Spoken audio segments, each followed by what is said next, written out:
Sharik Majalani, bonsoir. C'est vraiment un honneur pour Antoine d'organiser cette rencontre autour de votre nouveau livre, donc Le Nom des Rois. Nous avons tous eu une très belle surprise la semaine dernière. Le Nom des Rois figure sur la première sélection donc du Goncourt 2025. Est-ce que c'était une surprise pour vous et comment avez-vous réagi? Oui, bonsoir. C'était une surprise. C'était que quand un livre paraît, évidemment, à la rentrée, qu'on est un petit peu habitué à être plutôt dans le cercle des livres sélectionnables, on attend toujours ça. Et après, il y a un éditeur qui vous dit à peu près ce qu'il sent, ce qu'il pressent. Et à un moment donné, je sentis que mon éditeur était content. Il sentait qu'il y avait quelque chose, un vent porteur. Mais il ne sait pas plus que ça. Mais on sentit qu'il y avait une bonne réception de la part des membres du jury, etc. Il m'a dit maintenant, prions. Prions Saint Charbel, prions Saint Vartan, prions Saint Démétrios. Et on a prié et c'est arrivé, voilà. En tout cas, c'est une fierté, c'est, je pense, une belle consécration et en espérant que le livre ira encore plus loin, mais c'est déjà une énorme consécration. Donc, Le Nom des Rois, c'est votre ouvrage, en tout cas, moi, je l'ai ressenti, le plus personnel à ce jour.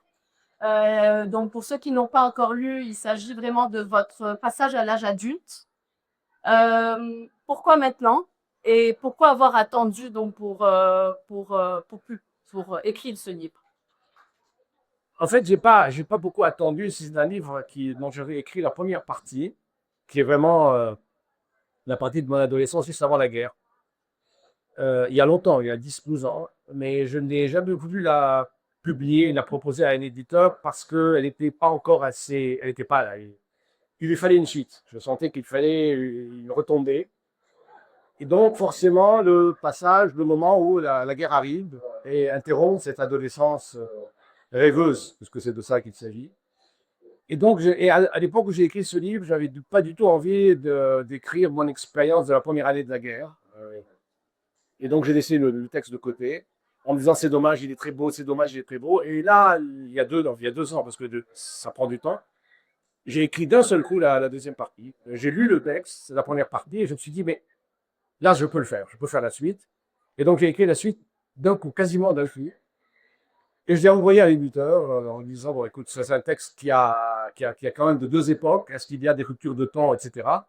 Il y avait quelques petites choses, évidemment, des choses à ajuster à cause de la distance entre les 2 époques de l'écriture, mais ça a marché tout de suite. Donc, je l'ai commencé il y a 10 ans, j'ai terminé aujourd'hui, en fait. Et la Bulle donc c'était la relecture de ces écrits d'il y a 10 ans. Il n'y a pas eu un événement particulier ou quelque chose qui s'est produit, qui a fait que vous avez dit. Non, c'est-à-dire que j'étais dans un moment où j'avais envie d'écrire, on a tout le temps envie d'écrire, et je suis en train de faire quelque chose qui ne me plaisait pas. Je suis en train d'écrire le livre suivant, le livre qui va arriver, ne me plaisait pas du tout. Et à un moment donné, j'en ai eu par-dessus la tête d'un livre.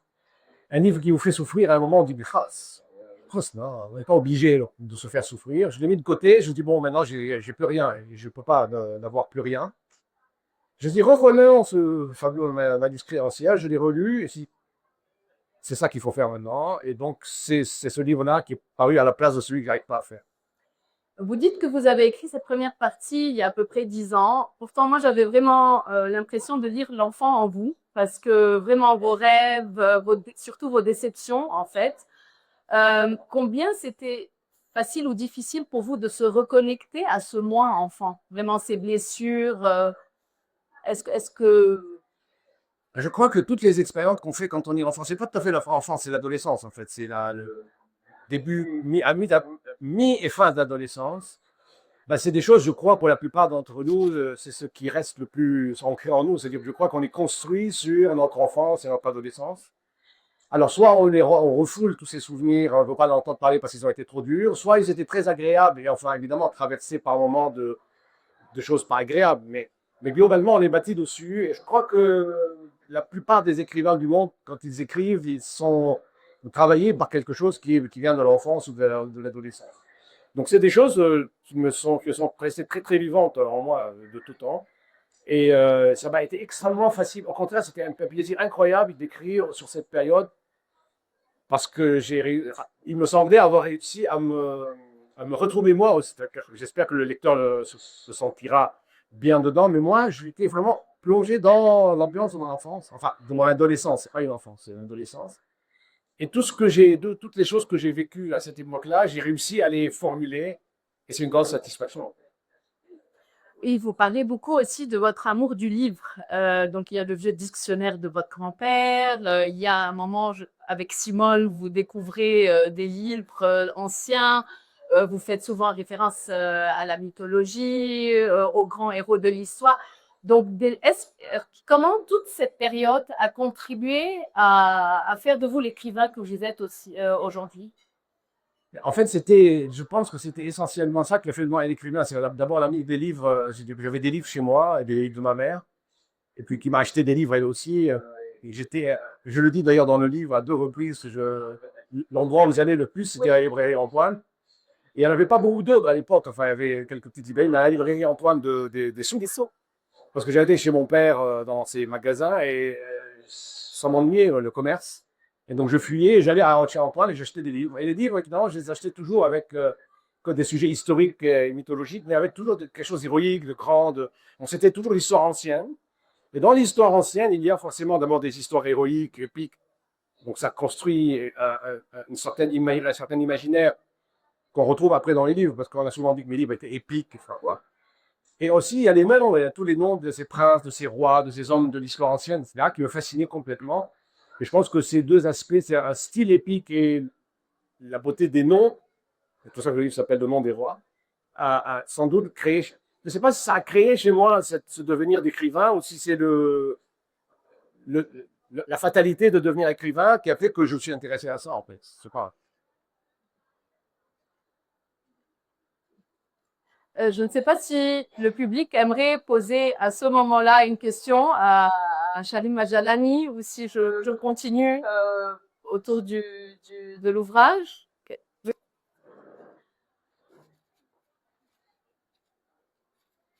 Merci beaucoup. Oui. Il y a déjà côté plaisir, mais le livre. Et beaucoup de choses m'ont amusé, m'ont plu aussi, des choses par rapport à ma propre enfance, j'adorais Elise, etc. Mais s'il m'a vraiment frappé, qui en fait peut-être un très très grand livre, et je voudrais demander à Decode si s'en est rendu compte en l'écrivant, ou si s'en est rendu compte à posteriori.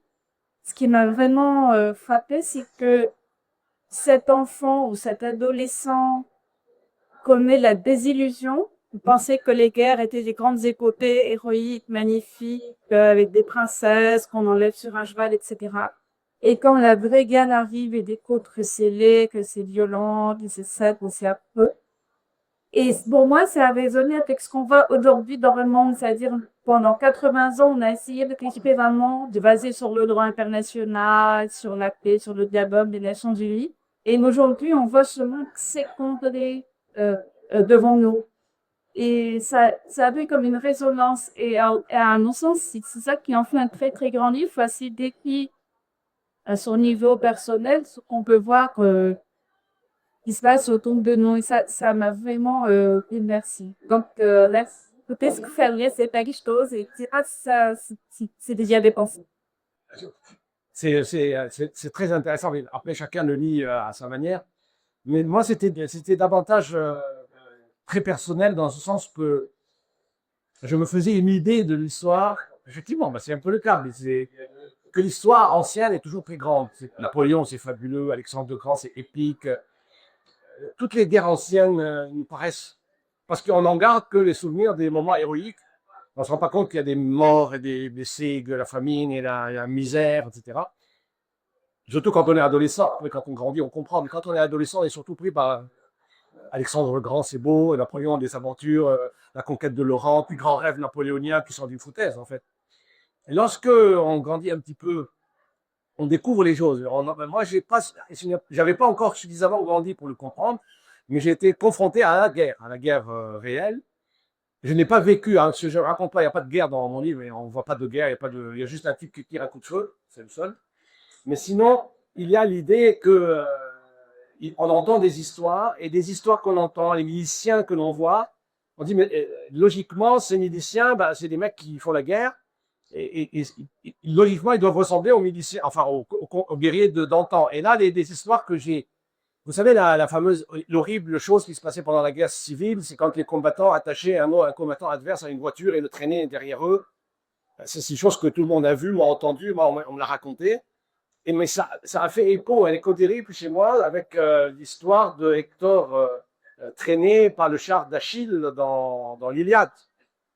Et là, du coup, un soldat, un milicien libanais traîné par une voiture, c'était Hector tiré par Achille, mais Hector et Achille, c'est Hector et Achille. Alors que là, c'était une horreur. Et donc, du coup, la grandeur héroïque de l'Iliade vivait d'horreur. Et j'ai compris, en fait, je me suis dit plus tard qu'en définitive, Achille, Hector, Napoléon, ça, c'était des voyous. Et plus simplement, c'est des miliciens. Quoi. Tous ces guerriers de l'Iliade, c'est des miliciens. C'est des miliciens qui tuent, qui pillent, qui volent, qui violent. Et c'est là où j'ai compris que toutes mes lectures anciennes, c'était de la foutaise. Là, je me suis continué à la réalité. Et après, il fallait gérer la réalité. Je crois. Alors, justement, je vais changer l'ordre de mes questions parce que j'avais choisi un passage qui parle exactement de ça. Donc, je vais vous lire un tout petit passage pour ne pas vous gâcher le plaisir de lire le livre. Donc, j'essayais de lire, ne plus penser à ces horreurs. Je voulais me réfugier à nouveau dans les histoires anciennes, dans le récit de guerres épiques et nobles, dans ce qui était loin des atrocités contemporaines et qui légitimaient la beauté du monde et la noblesse humaine. Mais tout cela, soudain, n'avait plus d'efficacité. Les vertus curatives de mes vieilles passions s'avéraient nulles. Est-ce que, justement, ne plus se réfugier dans l'enchantement, est-ce que c'est ça le rire? Est-ce que c'est ça grandir? Ben oui. Oui, hélas. Hélas. Et ça, Hélas. c'est toute la leçon de Marcel Proust. Regarde tout l'immense édifice de la recherche du temps perdu, c'est la marche vers le désenchantement et donc vers la maturité. Et c'est une triste histoire de l'homme. C'est-à-dire quand on est petit ou jeune, on est enchanté par le monde. Et après, dans notre vie quotidienne, on essaie de le réenchanter en permanence, en s'achetant une maison à la montagne, en ayant une femme belle, ouais, en aimant un homme généreux, etc. Chaque action que l'on fait quand on est adulte, c'est de réenchanter le monde. Il s'est trouvé progressivement désenchanté quand on est sorti de l'enfance et de l'adolescence et qu'on a vu d'être qu'il était. Bon, malheureusement, oui, c'est ça. Je pense que le Liban d'avant que vous écrivez a un côté un peu enchanté et enchanteur. Donc, je lis un tout petit passage. Vous dites, j'habitais en ce temps-là un pays dont on se demande avec étonnement aujourd'hui s'il a vraiment existé. Alors, vous nous emmenez, comme vous avez dit tout à l'heure, dans les sous de Beyrouth, dans la boutique de votre père. On entend parler des concerts auxquels vos parents assistaient, des soirées qu'ils organisaient, et tout ça, en fait, pour les nostalgiques, c'est vraiment, c'est pas une période que j'ai vécue, c'est une période de laquelle on m'a beaucoup parlé. Et en fait, vous avez réussi à complètement me plonger dedans.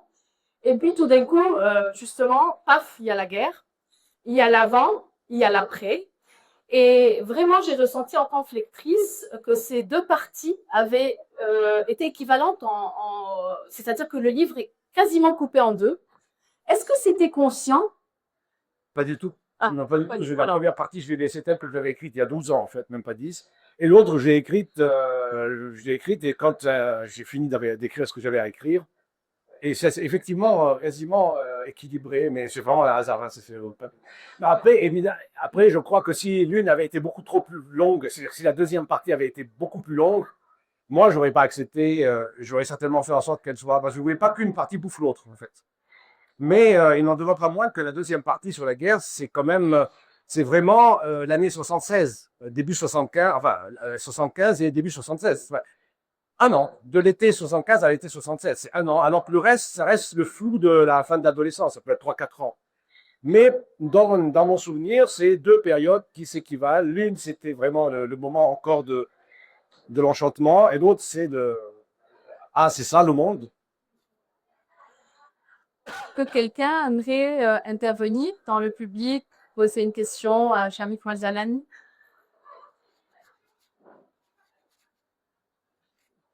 Oui, tout bien. Ça va être quel roman on se dit. En fait, on se découvre pas auteur. Je ne sais pas à quel moment je me suis découvert auteur, parce que j'écris depuis que je suis tout petit, en fait, vraiment tout petit. Et je n'ai jamais cessé d'écrire. Évidemment, on écrit des bêtises. J'avais 7 ans et j'étais avec un copain du lycée, mais ça c'était beaucoup plus tôt. On regardait une émission télévisée en noir et blanc. C'était un canard qui avait une amie belette. Personne ne s'en souvient. Elle s'appelait Saturnin.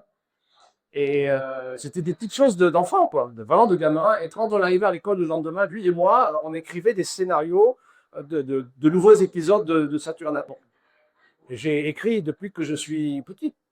Et puis j'ai continué à écrire. À un moment donné, je me suis dérouté vers l'histoire, la grande histoire, mais il est évident que c'était pour engranger de la lecture épique et pour alimenter une façon d'écrire. Donc je ne sais pas si à un moment donné, on se découvre écrivain. Où on est, où on n'est pas, comme un peintre. Je pense qu'un peintre, c'est un enfant qui griffonne, qui décide pendant les cours, qui aime bien les couleurs, et à un moment, il fait de la peinture. Mais je pense pas qu'il y a un moment clair, tout ça. Ah, finalement, je veux faire auteur. Non, ça marche pas. On est naturellement. Vous n'avez pas l'air d'accord. Ah, d'accord. Oui, justement, donc en parlant de la grande histoire, souvent dans vos romans, dans vos livres, on ressent justement le rôle que l'histoire joue pour chambouler un dessin. Ici, dans ce livre, donc, il y a deux destins qui se jouent, celui donc de l'adolescent et quelque part de la perte de l'enfance, si on peut dire ça comme ça, et celui d'un pays, donc aussi la perte de ce pays, de cet âge d'or. Est-ce que ce parallélisme était une évidence pour vous? À quel moment c'est devenu une évidence? Parce que pour le lecteur, c'est quand même assez évident. Ah oui, pour moi, c'est une évidence. Ça, c'est depuis très longtemps. Tous mes livres racontent la fin d'un monde. Et généralement, c'est la fin des diverses époques qu'a vécu le Liban. Donc, mon premier livre, c'était la fin du Liban ottoman. Après, ça a été le Liban des Trente Glorieuses.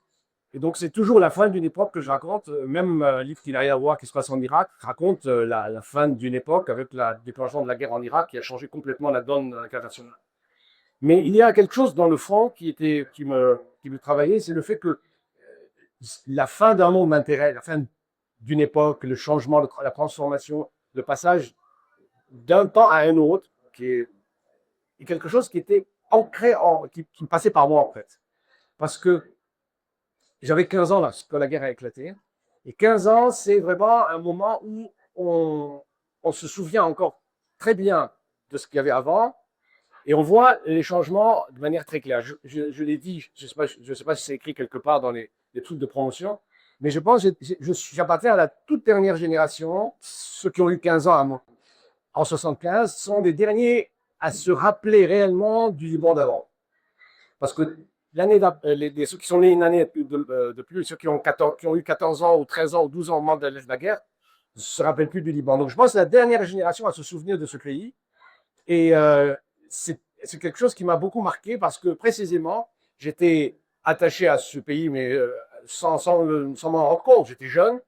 Mais c'est en découvrant que tout ce que nous vivions avait cessé d'exister. C'est-à-dire, mon père avait le but d'acheter un bungalow à Saint-Simon. Il n'y avait plus Saint-Simon. On allait dans des endroits, la librairie Antoine. Je ne pouvais plus aller à la librairie Antoine, ça avait été détruite.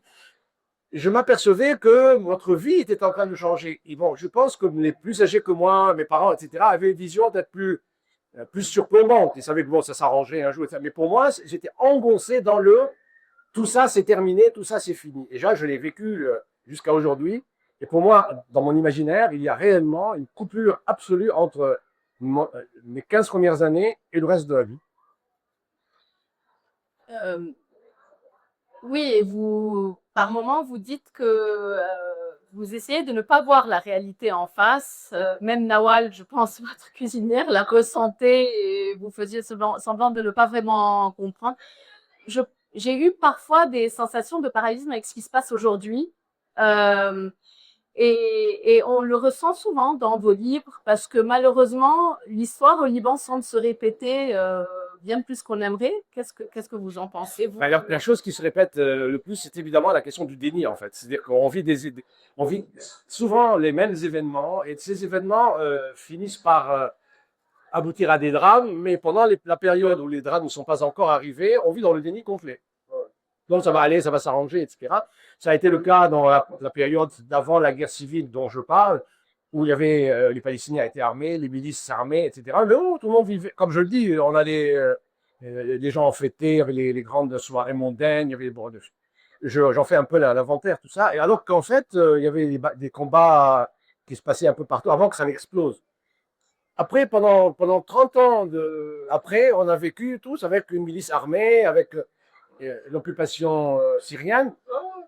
On fêtait, Beyrouth était la ville la plus joyeuse de Méditerranée. C'est toujours le même syndrome. C'est pour ça que je n'arrête pas de dire, et je le redis ici, que la spécificité des Libanais, c'est de passer leur vie au-dessus d'un volcan.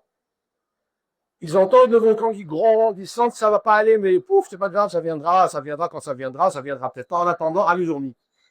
Et ça, c'était très clair. Mais moi, quand j'étais gosse, je n'en avais pas conscience. Je n'en avais pas conscience. Évidemment, c'est avec le recul que je dis, j'en étais distrait. Mais effectivement, la personne qui nous a élevés, Nawal, qui est une personne réelle, qui a un autre nom, m'a raconté ce que je raconte là. Elle me racontait des trucs, elle me dit, oh là là, les Palestiniens vont venir nous tuer tous, etc. Je dis, qu'est-ce qu'elle raconte? J'étais jeune. Je dis, mais elle dit n'importe quoi. C'est après, évidemment, que j'ai pris la mesure de. C'était elle qui disait les choses telles qu'elle les comprenait. Elle pressentait un énorme danger. Mais moi, comme un gamin, je dis, mais arrête, quoi, arrête tes conneries, quoi. Et je pense que tous les adultes faisaient à peu près la même chose. Comme on fait aujourd'hui. Mais oui, ça va aller, ça va s'arranger. Je ne sais pas, je pense que le public a peut-être envie d'un. Oui, alors, on va donner le.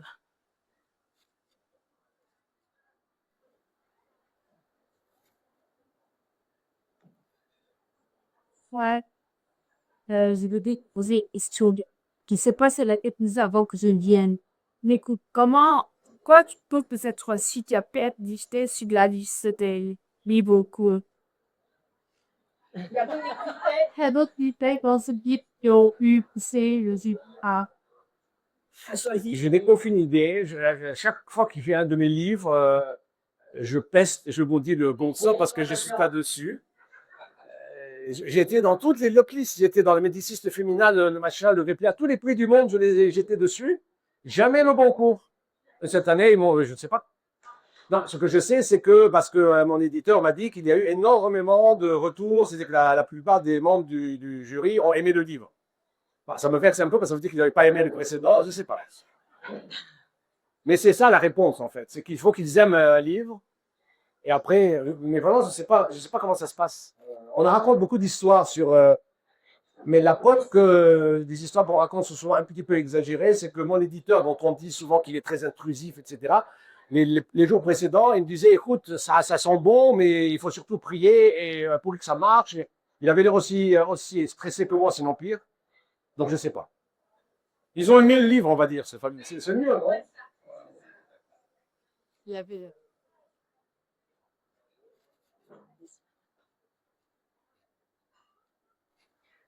Ensuite, tu peux dire que pays dit que mais il est planifié comme pendant. C'est plein de contradictions et en détail en commun vivre. Et d'autres sont les avantages. Et puis, on va vraiment qui En fait, c'est un roman. Mais moi, j'ai jamais dit que c'était autobiographique. Après, c'est évidemment, on écrit que c'est autobiographique et c'est en grande partie autobiographique. La preuve, je parle de moi, je dis pas le personnage.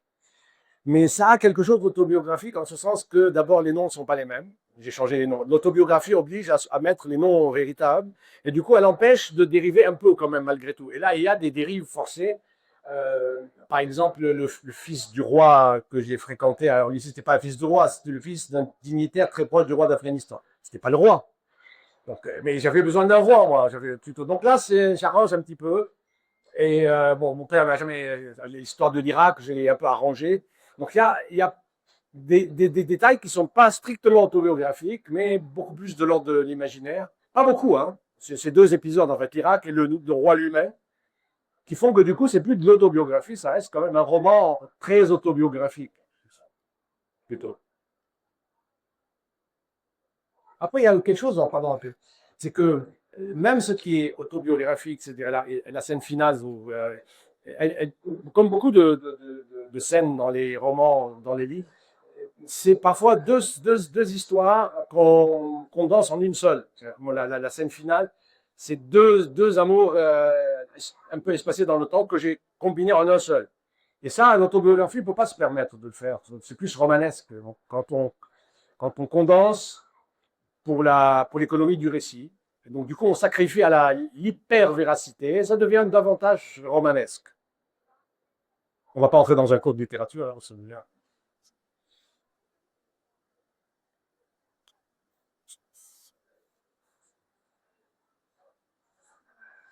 D'autres questions à Shamik Machalani? Alors, j'ai beaucoup hésité de la manière de laquelle j'allais finir cette rencontre. Et en fait, moi, personnellement, au début, j'ai mentionné, donc, je voulais mentionner la fin du livre, en fait, parce que vous parlez de ces montagnes libanaises avec une luminosité exceptionnelle à l'aube en fait, vous êtes en pleine guerre encore.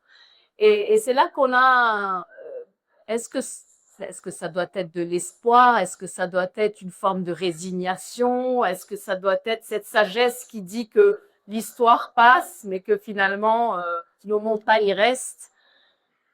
Bah, c'est ça, oui. C'est un peu comme ça que j'avais fini ce livre qui s'appelle La dernière oasis, dans lequel j'essaie de montrer que l'histoire, ça sans miracle en fait. La menace peine énorme. Le monde est là, il s'en fiche royalement. En fait. Les montagnes se disent tuez, massacrez-vous, il va rester, et nous on restera.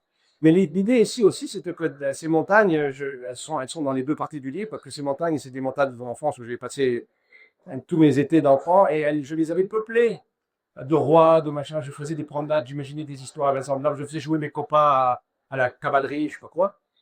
Et après, ça devient des montagnes de miliciens. De toute façon, elles étaient habitées par des rois antiques imaginaires, elles finissent habitées par les miliciens. Parce que je une rencontre avec les miliciens. Et elles redeviennent des montagnes réelles. Mais le sentiment, c'est que à la fin, il les regarde, enfin, le personnage les regarde et dit, quoi qu'il en soit, elles ne seront plus habitées par des rois, des princes, des légendes, mais elles resteront ces belles montagnes. Donc, elles seront là, de toute façon. Et là, quand je monte dans ces montagnes, je ne revis plus ce que je vivais, mais je me rappelle que j'y mettais ce que j'y mettais, et elles sont toujours là, les montagnes, toujours aussi belles. Donc oui, effectivement, c'est une question de... C'est pas de la résilience, je pense que simplement que c'est une leçon qu'on tire en permanence quand on est face à des paysages très, très, très imposants. Ils nous en imposent tellement qu'on se dit que finalement, l'humanité, son histoire, son fracas, etc., c'est rien pour tout ça. Je ne sais pas si le public avait intervenir à ce niveau, poser une question. Alors, je pense qu'on va donc vous laisser ouvrir donc le bal pour la séance de dédicace. Et voilà, je vous remercie encore d'être venus aussi nombreux. Et merci, Gito, c'était très bon.